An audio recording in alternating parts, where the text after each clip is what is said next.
Hey, what's up, everybody? BDF 44 coming at you with another video. All right, so it is what, 6:35 in the morning, I believe is what that said. Saturday morning, feeling pretty good. Woke up, did all the stuff that you normally do to get clean and freshed up, and just figured I'd turn on the camera and say hello to everybody, man. Wiping grease off my face, definitely important to moisturize the skin. But anyway, yeah. So I guess what's on my mind this morning is something I was praying about in the shower just now, and it's not really it's not a new concept in any way, shape, or form. It's more of a common sense concept. If you're a believer in Christ, or a believer in God, or a believer in religion, however your religion may define it, it's probably some variation of do good and return to goodness. And that's what came to mind. It's like, do we ever articulate it in a way that says, the essence of what heaven is supposed to be is supposed to be a blissful happiness, joy, compassionate, no negativity anywhere found, no violence anywhere found, no misdirection, no hatred, if it's all just blissful happiness, and the whole thing is about joy and peace and all the different variations of what positivity is about. If it's about that, then engaging in anything that would otherwise be that would make it so that you'd be out of place if you were to arrive there. That's not how they do things there. And so that's kind of how I look at it. It's like we look at doing good, being good, trying to get to heaven, and all these different things in such a way. But do we ever articulate it in a way that says you're going to be out of place if you were to go to heaven and not have a certain purity, I guess, about your spirit, about yourself and your intentions? You would just not be there. You wouldn't fit in. You wouldn't enjoy yourself. It wouldn't be heaven for you. You would be moving in a way that no one else does there. I think we always say that everything that is good comes from God, and everything that is good will return to God. That's one of the things that I truly believe. I say that all the time. Something that all good things must return to God. They come to an end, and that means they go back to where they came from. And he's thinking up every good thing for everybody, every generation, every good person, every blessed moment. It's all being prepared for your future people, whoever's going to be here. So as I think about that, it's just like, certain things have to return to God so we can return them to us and make them better, return them to us at a different time so we can be most appreciative of them. And if you want to return to God, if you want to get to heaven, you got to be a good person, because all good things return back to that place from which good things return to. So no different than you. If you want to return to where all the good things are, then guess what you got to be? Good. So these are different things that we understand, and we've heard them spoken of in a million different ways and articulated in a million different ways, but maybe you haven't heard it articulated in this way. Now, this is yet another way to try to get people to be better to one another and better to themselves for the sake of being better for someone else. We talk about that a lot, having your energy of forgiveness, your energy of letting things slide, your energy of addressing things head on, just the same, and making sure that you don't put nothing off, especially as it pertains to communicating with others, to make your feelings and your intentions and your demands, or whatever that may be, clear. All of those different things will help you with your overall energy, so that you're not in the wrong energy at the wrong time. That's what it's all about.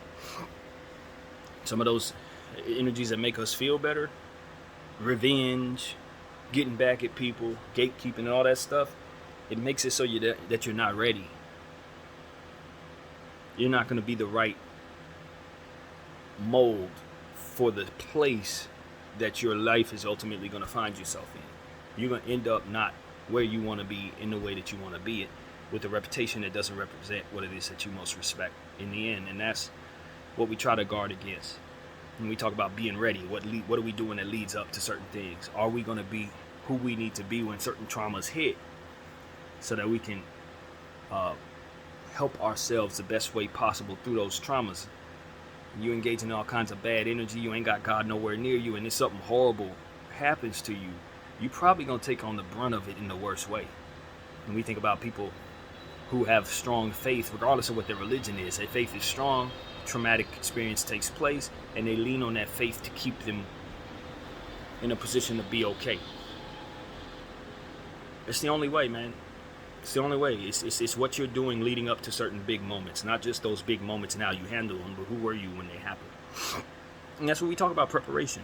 When you go and engage in forgiveness, you can look in the mirror and see yourself as someone who forgave someone else. You can look at yourself in the mirror and see yourself as somebody who's worthy of being forgiven by you, because you've done certain things that led up to that ultimately give you that right in your own heart. Just like you apply certain judgments, I guess is a word, on others, please believe when you look in the mirror, you're applying that same judgment to self. Especially when you do wrong by others, especially when you do wrong by people that care about you, especially when you don't stand firm on what it is that you hold others accountable for standing firm on. There's only so many times you can look in the mirror and not see that hypocrisy without resenting it. So that's what it really comes down to. You don't want to be somebody who's stuck in the thought of resentment of self when it's time for you to be a hero. Spontaneous moment, you sitting up here thinking about everything that's wrong and you can't spring in action. Spontaneous moment, you're in a lack of compassionate space, so you can't be in a position to choose the thing that you would otherwise most appreciate in someone else. And that's what it is. You want to believe that somebody else can do something, or maybe you walk around cynical, so you believe that nobody else will be willing to do something. But at the end of the day, if you're not willing to do it, then the truth is you. You're the truth. You are what is there. Goodness exists because I'm engaging in it. Badness exists because I'm engaging in it. It's true because of me. Not because of some hypothetical somebody else in a scenario that I'm not existing in at this moment. No, I am the good. Somebody else can believe in goodness because I'm going to be able to sacrifice whatever I need to so that goodness can be real. And somebody else needs to do that in order for what it is that I believe in positively to exist just the same in them. So this is the wisdom we engage in, man. If you want to return to where all good things are and see all the good things that you've lost, you're going to have to be good too to get into that room. And defining good is a very difficult thing because there's a lot of people lying about what good is, especially in religion. They lie. They flat out lie to keep the religion profitable, to keep the religion powerful, to keep people believing in them when they, in a lot of cases, don't actually believe what it is they're saying. A lot of our clergymen, they're businessmen. They're not people of God in a lot of cases. They have a belief that their voice is charismatic to garner the attention of others, and that they can maybe inspire others by way of what it is that they tell people they believe in. But when it's time to engage in those beliefs, in some cases, if not a lot of cases, they simply don't. And you can't wait for them to come around and reveal to you that they're like this so that you can stop following them spiritually off a cliff. That's that misdirection we talk about. Victims. A lot of us are victims. Victims to bad cultures we talk about endlessly. Victims to bad intentions done by others that lie to them about whatever it is that's really going on. All these different things, secrets being told to people who have started their foundation on those secrets and lies. It's a lot of that stuff that controls the politics of our earth. And at the end of the day, the only truth is the truth that's inside of you. Because everything else can be either bought or maneuvered or manipulated or lied about on high so that you don't ever see the truth. They can erase whatever they want from the history books, they can erase whatever, but energy doesn't lie. Energy doesn't lie. Resentment will tell you a lot. Pain will tell you a lot. Compassion and the hurt in people's eyes will tell you a lot. They tell you a lot more than what's coming out of their mouth. And so these are the type of things that we just understand. And if you want to keep your reputation and your memory in somebody else's mind positive, then what you got to do is engage in that goodness that's going to earn your way back to that place where all good things is. You got to be good here, while everyone to the left you is either being good, kind of walking that tightrope, doing whatever they're doing. You got to be able to effectively walk on the side of good so that you can be on the path that leads to where good things are going. And don't confuse yourself. A good person may have passed away and you missed them and you desperately tell yourself you want to see them again. But if you are not engaging in the type of things and allow yourself to ever do that, then how compassionate are you for that of which it is that you believe you love? Because you don't ever want to see them again. Yes, you do. No, you don't. Because if you did, you would stop doing all this evil stuff you're doing. It's going to ultimately make you nowhere near as good as you need to be on the path that leads you to them. We talk about how we miss our mamas and our daddies and we believe they were good people. But we're not. So how the hell are we going to see them again? You're not. That's the point. And you got to stop being on a path that doesn't lead to the good things that you want. And part of it is checking oneself. I want this, but it ain't good for me. I want that, but it leads me on a path that's going to take me down away from what it is I want. Maybe this is after me, but it doesn't bring me anything but misery when I look past what's in front of me. Behind it is nothing but a problem. And it's coming at me with all this glitz and glamour and glory. But it ain't that. It's just dressed up that way. It's a sheep in wolf's clothing. It doesn't come with anything good. So these type of things is like, yo, man, this is why I've been saying the prayer, Lord, give me a gift of a divine nature, whatever you choose. Give me gifts of a divine nature of your choosing. Because I don't know that what I want is what I should. And the only thing I'm going to really want is a long-lasting, fruitful, and meaningful life.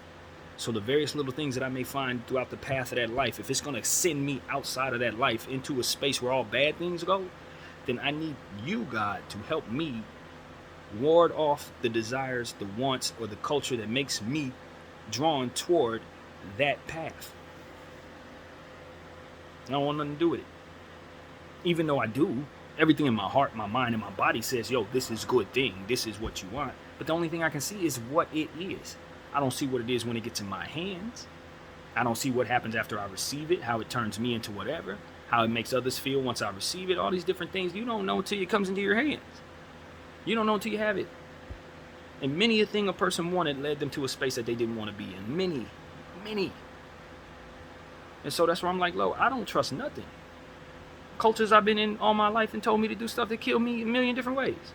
Some of which I've been able to undo. Some of which I'm still finding out ain't undone at all. And so it's like, well, I trust. In a world where misdirection and embedded rhythmic nonsense is continued to be put in a person's mind throughout the course of their entire life. How am I supposed to believe anything? I be having cravings for food that I truly believe don't mean me no good. As I said in my last therapy session. Food that kills me, that clogs up my arteries, puts fat on my body that I'm fighting and praying every day to keep off me. I'm supposed to put that stuff in my mouth to reinforce what it is that I desperately don't want. You know how many people engage in that? I'm so unhappy with myself, and then proceed to be drawn toward every single thing that continues to pile on more of what they don't like about themselves. That's what I'm saying. This culture, man, you are a victim. I cannot stress this enough. This is not even your doing. This is not your doing. If you grew up in a world like what it is I'm describing, then obviously you need to undo some of that nonsense within your own skull so you can survive the times. The world you're in is only going to do what it is that it's going to do in regards to its own ambition and the people around them until they engage in stuff that makes them better. Not everybody's trying to even get to heaven. They're just trying to get what they want on earth before they get to hell. And that's the essence of spiritual warfare. Because some people don't want to get to heaven. Some people don't want to return to good things. Some people just want to fight God. And in the presence of fighting God, they're going to make it harder on everybody else who's just trying to get through a life. You know what I mean? Just trying to get through life, man. Not everybody's trying to get through life. Some people just trying to war with the Creator. They don't care for nothing else other than to battle something greater than themselves. And I'm telling you, ain't nothing going to lead to nothing but nothing. They might as well not even exist. That's how gone they're going to be when all of this is over. And so that's how you ignore them now. And see, that's what I've come to understand. It's like, if you know all good things go back to God and all bad things get discarded of, just tossed into places that torture is found, then you understand engaging in that energy is going to lead to your torture. Not your end. End is too easy. We're talking about torture, fam. Hell, actual hell. And we ain't just talking about physical pain like what you can feel and fathom based on the pain that you felt and seen in others. No, we're talking about unprecedented new levels that you can't find in living earth. You understand what I'm saying? Like different levels of pain, something that you ain't never seen or heard of. And that's the type of stuff that the Most High, the greatest artist, the only greatest artist, the guy that came up with everything, he could come up with more. And that's what we need to understand. It's the grace that we're given every day when we're just sitting in spaces where it ain't all that bad. That's what I was thinking about. It's like, yo, do you know? And I say this with love in my heart, knowing that somebody who's watching me may have this in their reality and will need some relief from this. I don't think I can help them with what I'm going to say, but there are people out there who are suffering ills that I can't fathom, physical, mental, emotional, etc. And so for the very thing that I fear the most, I have to admit that I am aware that someone else is living through it and are trying to find parameters within that can give them some hope. And that's what we need to remember. No matter how much you're going through, no matter how difficult it is, the worst is someone's reality. Your fear, your worst nightmare is something that somebody else is trying to fight to overcome the trauma from living through. And every single day I understand that. As I get closer to God, He helps me understand that even when I'm most frustrated, even when I'm most fed up, even when I'm in my wigging out moment, there is somebody who is dealing with what it is that I'm ultimately trying to stay away from. Or the worst case scenario, whatever it is I'm dealing with. Somebody's dealing with that. Somebody's living through that. Somebody's smiling through that. Somebody is going to be strong enough to look me in the eye and say, I'm going through that and I'm still standing, so what are you quitting about? That is the reality of every trial that anyone's ever gone through. And that's the point. You don't want to quit if you have any desires to return to goodness. If you want to see where all great things come from, quitting is not going to get you there. It's not going to get you there. You know what I mean? What it will do is align you with the path that you don't want to be on. That's going to lead you to unprecedented unhappiness, torture, or what have you. Whatever you're going to ultimately find when you don't go toward where good things are going. And so that's what I'm here to tell people. Start that process of walking on that path that gets you where the good things go. And if you don't believe in that, it's your right. But you are in a world where a lot of people are going to be engaging in one way or another to get on that path. So if you don't believe that path exists, you're in the midst of ambition that's going to pull you in both directions. You're in the midst of a world that's going to pull you in both directions. That's why I understand that whether I believe in God or not, it really don't matter. There's two things I need to understand. Whether I believe in God or not, He believes in me. Whether I believe in God or not, He's in control of everything. Facts. And if you don't want to call Him a He, you can call Him something else. That's fine. I don't know. I just know that. I don't assume to know God's physical. If He wanted to show up as a dog, He'd probably show up as a dog. If He wanted to show up as some type of really cool alien-like energy, He'd show up as that. If He wanted to show up as in the flesh as your mom, He'll show up in the flesh as your mother. Like literally. I don't think He's limited to what it is He can manifest into if He wants to communicate in the flesh. So if you want to call Him a she, I don't know how He feels about that. If you want to call Him a he, I don't know what He feels about that. I don't know. But what I can tell you, I don't think He has limitations upon what it is that He can do. So if He wants to be a she, just like all of us, when we decide we want to be something, He can be that. So that's really what it is, man. I think one of the things that I'm starting to really understand is that even though I don't know the future and I don't know what the Lord wants to do, I have gotten to a point where I've learned to trust His methods. Trust His methods. I don't toy with those methods, meaning if I have some belief that grace is coming my way, that doesn't mean that I get a chance to relax or not continue to work on myself and my faith. No, the faith must be worked on, whether you got grace of good luck or whatever you call it, or if you're getting the worst of luck or the God ain't really giving you the best of stuff. He's Jobing you, so to speak. You're getting treated like Job. Your faith still needs to be worked on one way or another, whether you got a silver spoon or a black cat. But the point is, it must be worked on. It must be worked on. We all in a position to where we could take what it is that makes us happy and offend somebody else, no matter what. Jealousy exists, suffering exists, so humility must exist just the same. It's the great antithesis. It's the great reactor to that. It's the great opposite. And so that's what I'm here to say, man. Jealousy, you can't get that out of somebody else's heart. But what you can do is not give them any reason to magnify that jealousy. If they're going to do that, it has to be on their own. You know what I mean? A lot of times we think gloating and being brash and telling everybody we're better than them and all that is supposed to exalt us, but it doesn't. It hurts us in the sense that it makes that jealousy pointed at us, and it hurts the jealous because it makes that jealousy even more so strong in them. The world ain't gonna tell you that. The world doesn't care to tell you that. They'll give you the conundrum of whether or not you should brag versus whether or not you should be humble, but they won't tell you why. They'll just tell you they appreciate humility and they don't appreciate bragging. But what they won't tell you is the reason why is not because of some preference of behavior. It's because there's chaos found in jealousy. It's chaos. You don't know what's going to happen when somebody has that much jealousy in their heart and they're dealing with somebody that they desperately are jealous of. You don't know. And those are the type of wild, evil energies that ultimately run rampant on this earth. We got to nip it in the bud and see the fruit in doing things differently. Chess, not checkers.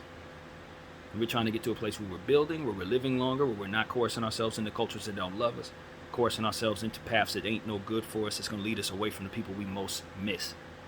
None of that is acceptable if we know what the heck we're doing and we're really intent on reuniting with our loved ones that we love in the sky. If we're going to get there, we got to be good to get to God. That's it. And we can't be continuing down the path of engaging in these cultures that confuse those of us who've never heard words like this. You know what I'm saying? Continuing to invest in cultures that lead people away from the success of their own souls. You know? And some things are meant to make you confused and nothing else. They just want to push drugs on you. They want to push different concepts on you. Maybe you're in a country where they don't allow you to even read regular art. You can't even see nothing outside of your country because they're too busy, controlling the minds of everybody out of fear for their own mortality in certain situations. A king must control his people because if he lets any of them think anything that he don't have in his mind, suddenly he's in a world that he can't manage. It's stuff like that. It just makes you say, this is why I pray for places where they don't have any freedom, where they don't have any understanding as to how to make themselves secure as a country without controlling their people in very, very, very uncomfortable ways that ultimately make them just... It's like, I know you're in a world where you got to deal with superpowers like USA and China, but to ward off your people from learning anything on the outside world, all that's going to do is keep them in a position to where they're going to be having fallacies and various different legends and various things that don't lead them to things that ultimately help at all. They're just going to have folklore and, it's just like old times people. They believed in things that weren't real. They believed in things that, idols and stuff like that. When you keep your people from information, science, and the progression of things around them, that's all they're going to believe in, is whatever comes up in their head, whatever they can muster in their mind, whatever looks shiny in the sky suddenly becomes whatever it is they tell themselves. And that is the essence of what ignorance is. It's the oppression of some by few, oppressing them and keeping them in the dark, whether it be by way of their own skepticism leading them away from anything new, or just overall forcing it upon those people. Whatever the case may be, it's misguided. It's misguided. You're not going to grow that way. Your people aren't going to grow that way. They're just going to grow more resentful of the trap that you have them behind. And ultimately, the youth are going to overthrow you eventually. That's how it goes. And so that's why I look at some of these countries that do that, and I'm saying maybe they don't see it that way. Maybe they've yet to learn that. Maybe that's just not the path that it's going to end up being for them. But I can tell you that's where it usually goes when you oppress your people. They rise up out of that. We rose out of bondage. It took 400 years, but we found a way to rise out of it. You know what I mean? So it's like if you're going to do that to your people, there's going to be a natural reaction. They'll rise out of that, and eventually the chaos that comes from the oppression will make it so that everything is, the pressure of being held back will make it an exaggerated flushing out, so to speak. And we've talked about this concept a lot of times. You hold people back, you tell them they can't do nothing but be holy, and when they finally get a chance to be themselves, they taking off all their damn clothes. They taking pictures of themselves naked every 3 minutes. Why? Because you've held them back from ever being able to experience anything that would even remotely allow them to figure out if they want to be that way. So when they finally get a chance to be any kind of way, they're going to be the most extreme version of that way. And that's what ends up happening in nations. You want to oppress your people, and then they finally get a little freedom. Now they're going absolutely plumb loco. Some of y'all going to find out. Some of y'all leaders are going to find this out. It doesn't work as simply as I got the control over my people and what they think and what they see and what they read, and now we can go forward into the future away from the infidels and all the no, that's not what's going to happen. You're going to be your people are going to grow less knowledgeable in what is actually going on and more dedicated to the lies that they ultimately believe. And those lies are going to keep them at a disadvantage in a ever-evolving economy. That's what that is. You're gonna be at behind the 8 ball as other people are doing business deals with each other, becoming friends, becoming business, gaining the history of trust in business between countries and countries over time, while you sitting over here coddling your people, making sure they never have a chance to hear anything that's going on outside of what it is that you have in your little surrounding. Believe you me, man, y'all gonna be broke when everybody else is gonna be coming up. That's what happens there.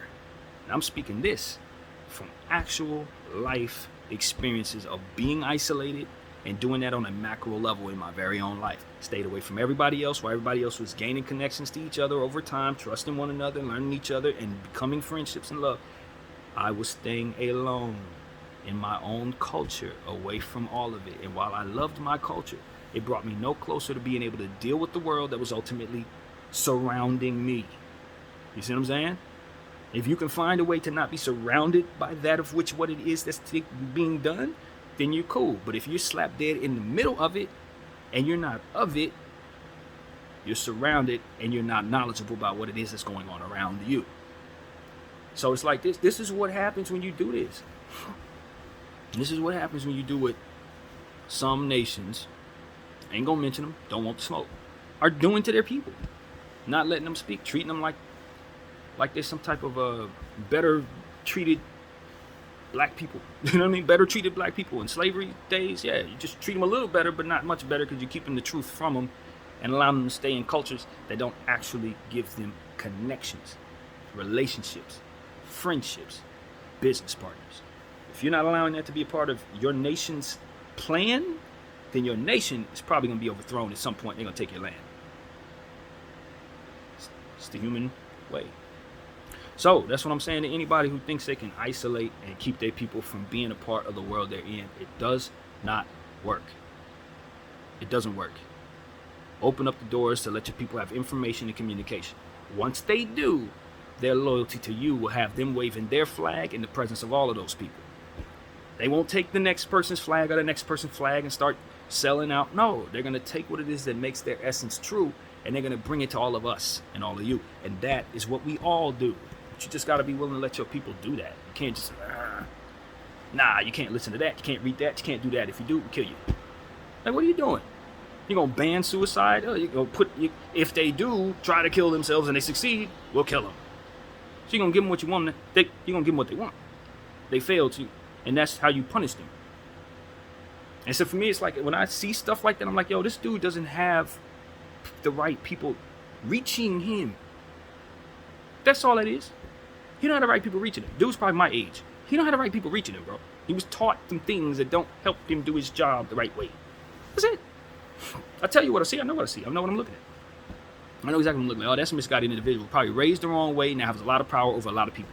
Ain't none of that no good for him. Ain't no good for them. They're going to try to get out from under his rule eventually. That's how they're going to do it. That's how they always do it. You can't oppress your people. Even out of love, you can't oppress your people without eventually the youth, as I've already said, growing up and not allowing you to. Because you're going to get older. And as you get older, you have less energy. Those who don't have that problem, they're going to now be in control. And they're going to overthrow all the stuff that they don't like about what you've done here. And they're going to think independently, because a lot of them are going to have the gift to rise out of the ashes that you keep them oppressed under. You ever heard of a computer hacker? The end.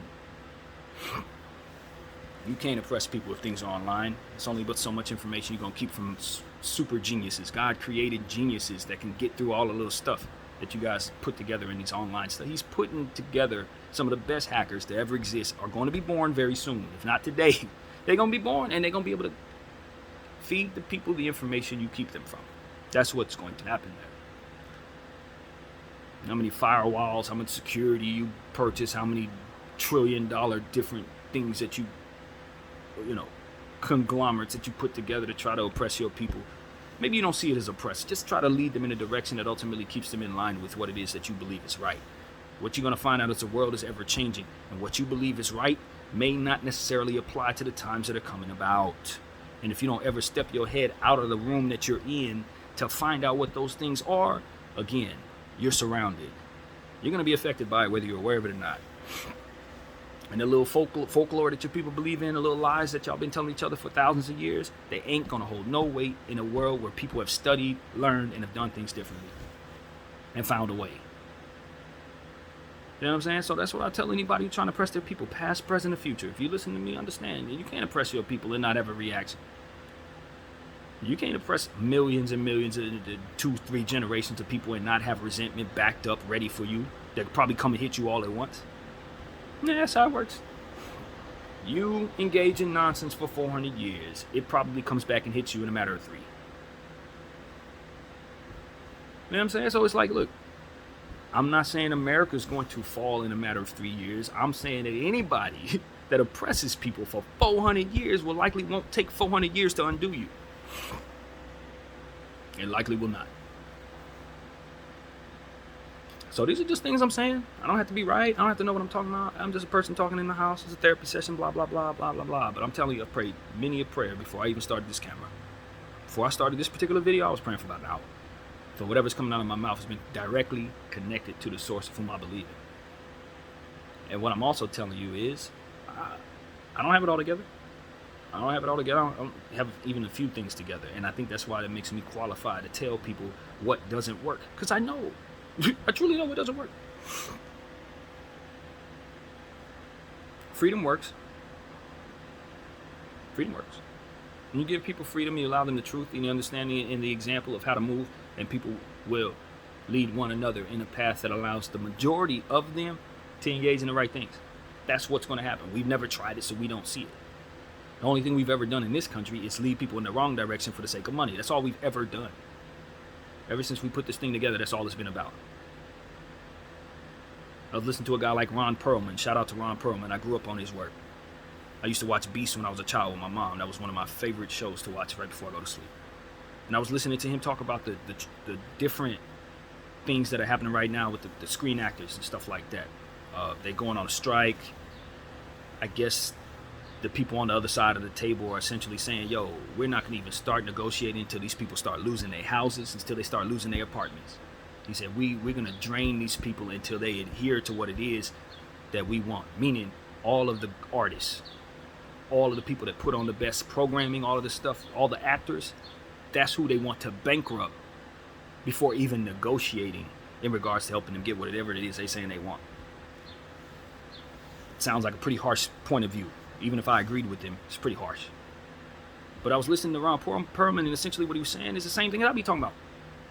Artistry. And artists do not necessarily have the ability to do what it is that they do to reach everybody else without the investors. Investors who don't have any care about creativity in that way. The only thing they're trying to create is revenue. Quarterly profits. And whatever will get them the quarterly profits will allow for them to continue to invest in the business to the betterment of what it is they want to do. They're not going to invest in art unless it makes sense for them. But a lot of times they're not connoisseurs of art. They're just collectors of cash. So if they don't like what they see in regards to the numbers, they're going to change the art. And that's when the art suffers. And that's what Ron Perlman was talking about. Artists end up suffering. The people who put together the productions and all this stuff end up suffering because those who want the money to grow often ruin the art in their methods of making money grow. Art does not work like other streams of revenue if done correctly. You can't just apply a method and continue to double up, and apply a method, continue to double up. It's feeling based, it's human based, it's a lot of different things that come together to make art good. And if you try to double down and triple down on formulas within art, you're ultimately deteriorating what it is, the essence of the art actually is. But if you don't believe in that essence and it's just a thing that makes money for you, you're going to kill the art itself. And you're going to give people cookie cutter nonsense that garners revenue, which ultimately has very little lasting value. So what he was saying is the same thing I say in regards to art. And it spoke to the sadness of my entire existence, because it's one of the reasons why I've never chased success as people define it, because I didn't want to be a part of the hell that he's describing. Hellboy. Describing hell. Fascinating. But nevertheless, that's exactly what it is. As an artist, that's artist hell. That you have to deal with people who value money and don't really understand nor absorb art the way that it's intended to be received. And the lasting nature of what art is supposed to be.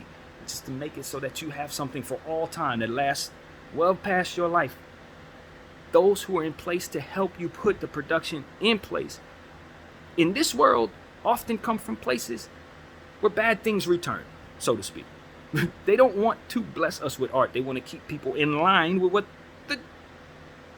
the president is saying. You know, not the president, but you know what I'm trying to say. They're trying to keep the government's intentions, or whatever your governing body's intentions are, keep you in line with those governing bodies, as we've talked about.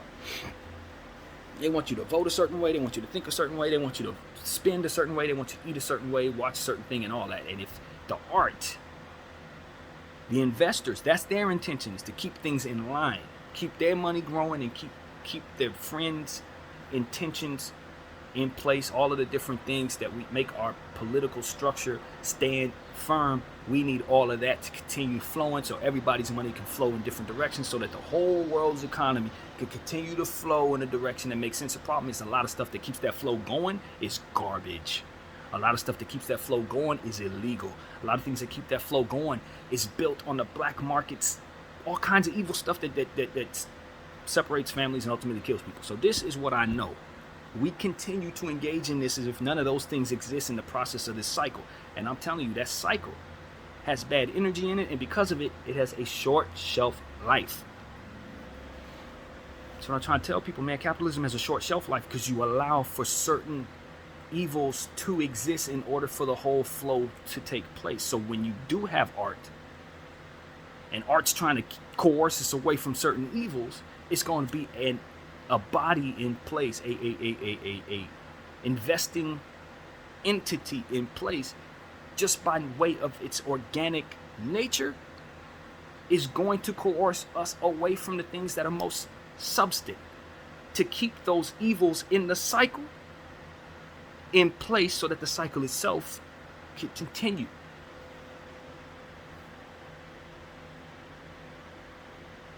It's all about keeping everybody whole so that nothing falters in the process of the cycle. The problem is the cycle itself holds no faith, because if it did, it wouldn't need those evils in place to keep it flowing.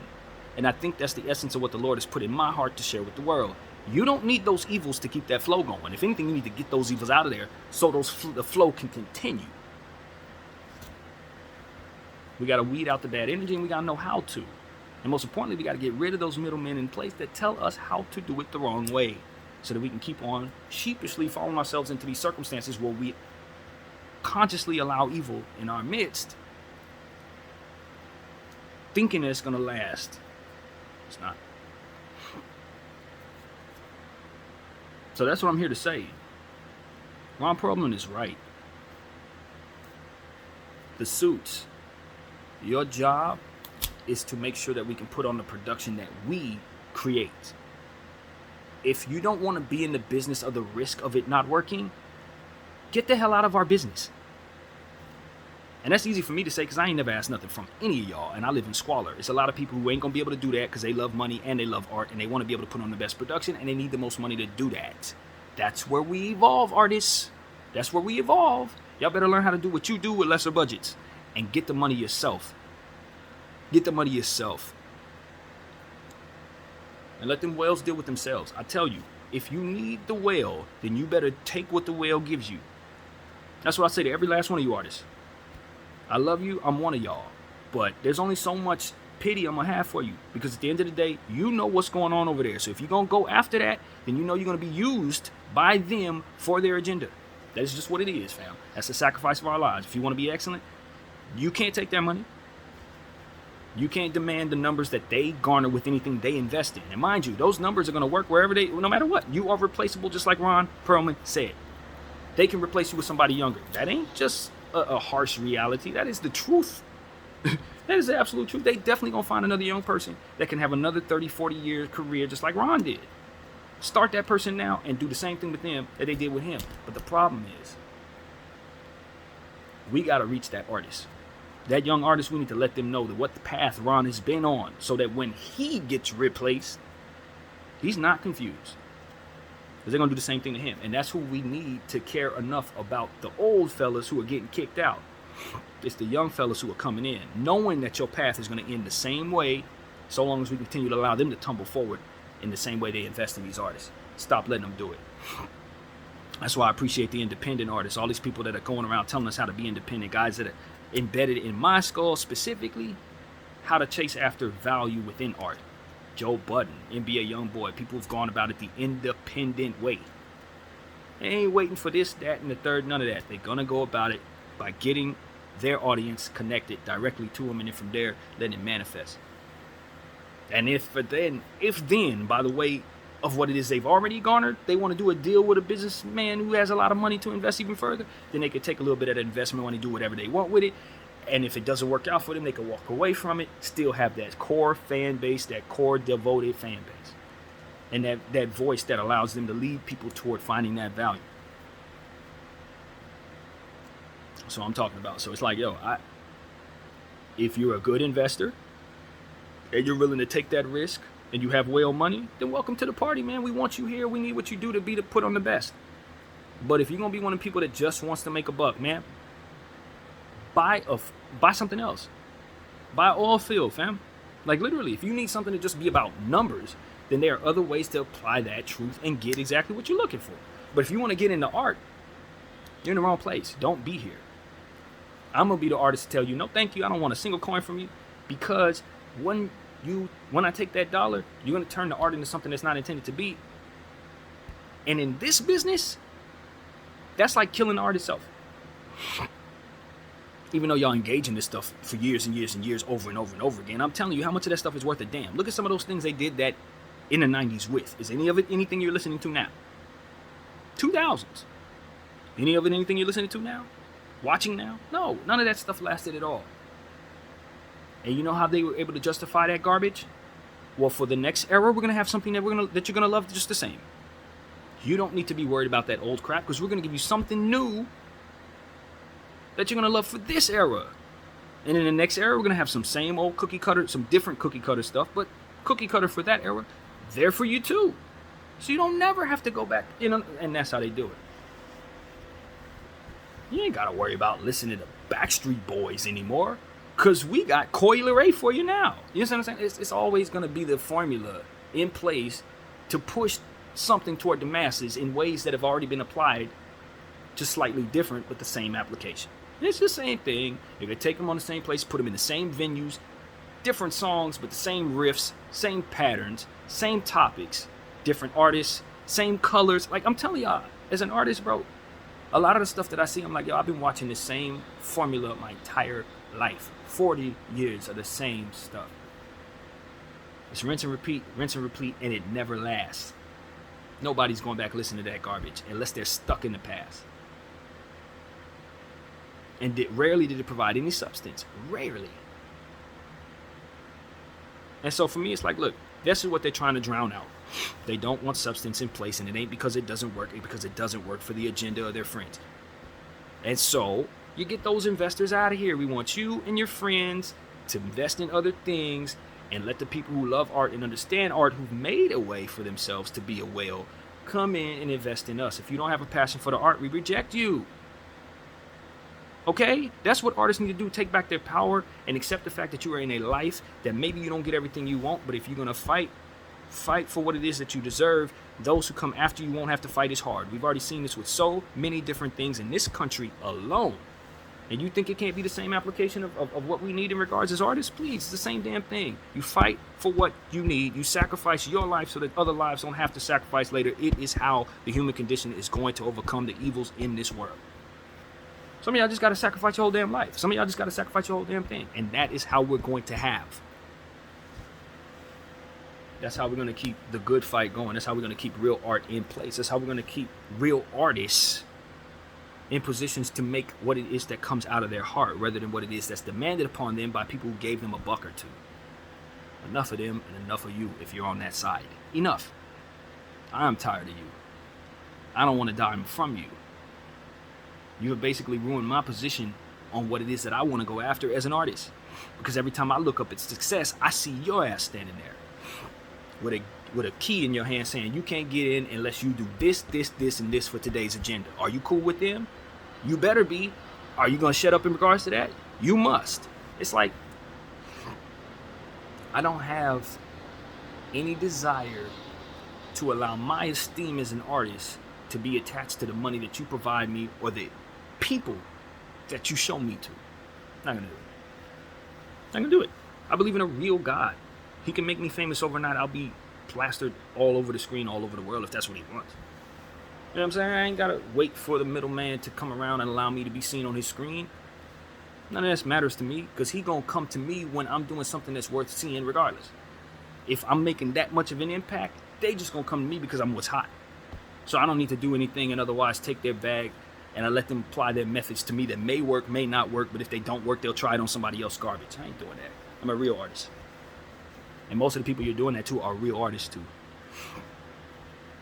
With concepts that have been dead inside of them because they're too busy doing what it is that you told them to do, for which gives them a buck and the fame that they worship at this point, crave and must have. It's all bad. And you know where they're not going to be? Returning to where all their lost loved ones is going to be. Because they're going to be doing the things that lead living people into your web. And that's going to make them an enemy of you know who above us. Stumbling into hell, just stumbling. All I was trying to do was be famous. Yeah, but you was rolling with the demons who ultimately wanted to lead people into positions to ultimately be naturally selected. If that's the right way to word it. You trying to push people into their own damn doom so that you can be exalted as a star so that you can further wealth, make wealthy the investors that ultimately have agendas in place to just make more money on whatever it is they're doing. Or whatever, toy around with people's lives, do Epstein stuff, whatever the hell they doing, these investors.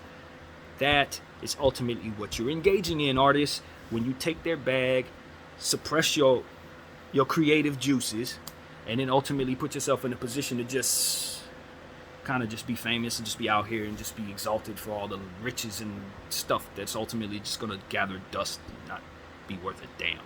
Probably end up getting repossessed when the checks stop coming. I mean, I've seen this path so much, it's like, bro, I'm not even impressed by that no more. I've watched NBA ballers come up, fall down. Homies working at Walmart now. Like, none of that stuff moves me anymore. What did you do when you were expressing your love for what it is that you did? And if it was all about a bag, then guess what? That's all it was about. And when you spend it, you'll be likely not in a position to get another one unless you're willing to do the same evils and be the same type of slave that ultimately got you that first damn bag. Never ends. Only thing that ends is our will to provide substance when we allow ourselves to get cheated over and over and over again. Eventually, you just find yourself wanting to just make it. You just don't want to lose anymore. So you end up taking their bag. You end up falling in line with what it is they do. A little psychological stuff that's placed upon all of you ultimately works on a few of y'all. And then from there, we just end up continuing on the same path. Enough. BDF 44. I thank you all for watching. I'm out.